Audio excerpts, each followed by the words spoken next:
This morning, the government published the Strategic Defence Review. The Prime Minister made a speech and held a press conference in Glasgow, in addition to other media appearances.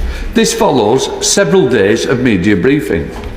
I'm disappointed once again the government appears to have breached the principle set out in paragraph 9.1 of the Ministerial Code. That, when a Parliament is in session, the most important announcements of government policy should be made in the first instance in Parliament. And highly regrettable that ministers have chosen, once again, to hold major media event before coming to the House. This shows complete disregard for the House and for the honourable members. I note that ministers, when they were in opposition, were not slow to complain when the previous government made major policy announcements outside Parliament. So they should recognise the importance of this House. It's amazing in opposition how everything should be discussed on the floor of the House. But when in government, memories are short on that fact. And I do hope that I've been here through many SDRs. In fact, one of the major SDRs with Lord Robertson was we didn't even know the effect on everybody's constituency till it was read out from that dispatch box. What has changed? I'll tell you what's changed. Disregard for the members who sit on the back benches. I am here to defend the back benches, so please, I hope we have no more of this. And all I would say is, it is the government's ministerial code. They should be ashamed of not enforcing it. Labour leader and Prime Minister Keir Starmer has just suffered one of the most humiliating public rebukes of his political career. And it came from none other than the Speaker of the House, Sir Lindsay Hoyle. In a rare and scathing intervention, Sir Hoyle slammed Starmer and the Labour Party for blatantly violating the ministerial code, saying outright, they should be ashamed of themselves. The government, under Starmer's leadership, released key details of the UK's new national defence strategy to the press before informing Parliament, a direct violation of paragraph 9.1 of the Ministerial Code, which clearly states that significant policy announcements must be made to Parliament, first when it is in session. But this wasn't just a procedural slip. It was a disgraceful display of arrogance, one that shattered the carefully constructed image of Starmer as the principled alternative to past Conservative leaders. The man who once held himself up as the guardian of integrity and due process has now shown himself to be no better than the opportunists he replaced. Starmer's government has treated Parliament, and by extension the public, with disdain, opting to chase headlines and media clout over transparency and accountability. Sir Lindsay Hoyle didn't mince words. He made it clear that this breach was not a minor error, but a deep betrayal of parliamentary standards, and he even called for a constitutional oversight committee to investigate the matter. This wasn't just a slap on the wrist, it was a political indictment from the very heart of Westminster. What makes this all the more embarrassing is the deafening silence from Starmer's cabinet in the aftermath. No apology, no admission of fault. Just the cold, calculated arrogance of a government that thinks it's above scrutiny. If Starmer truly believed in the values he preaches, he would have apologized to Parliament and taken responsibility. But instead, his silence speaks volumes.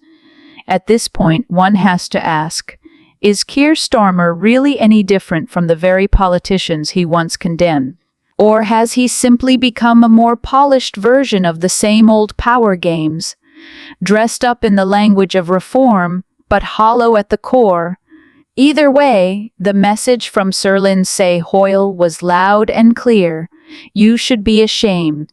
And for a Prime Minister who built his brand on ethics and accountability, that may be the most devastating indictment of all.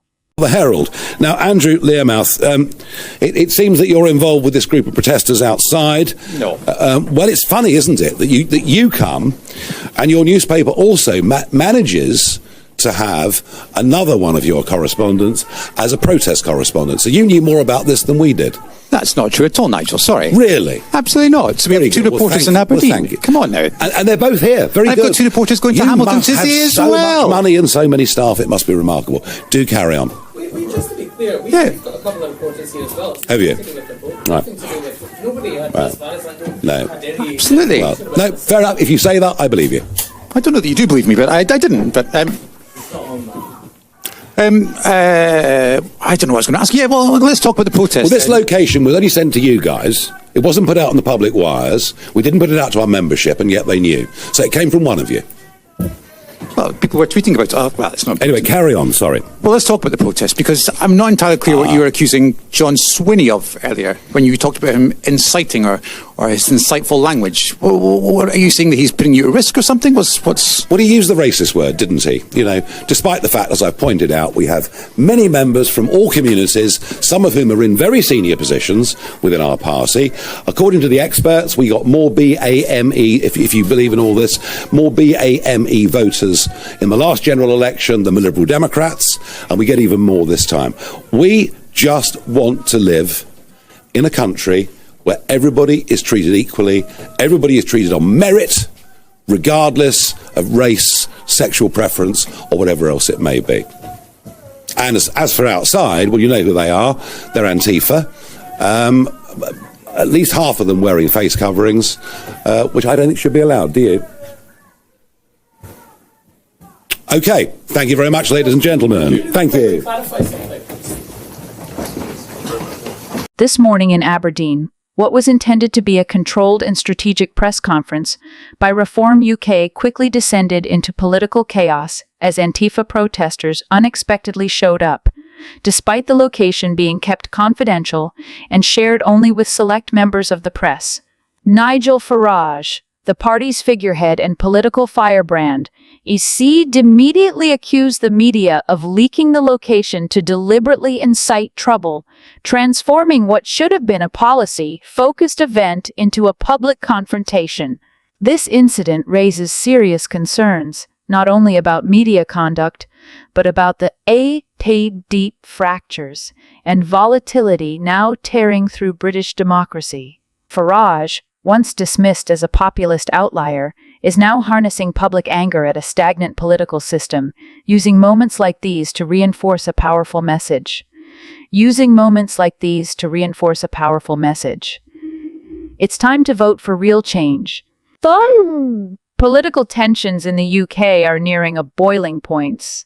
When a political party must conceal its own press events as though operating in enemy territory, and when radical activist groups can still infiltrate those spaces, it's clear the nation is no longer functioning within a healthy democratic framework. The political arena is morphing into an ideological battlefield. Reform UK is positioning itself not just as a new political movement, but as the last line of resistance for ordinary Britons who feel abandoned by the establishment.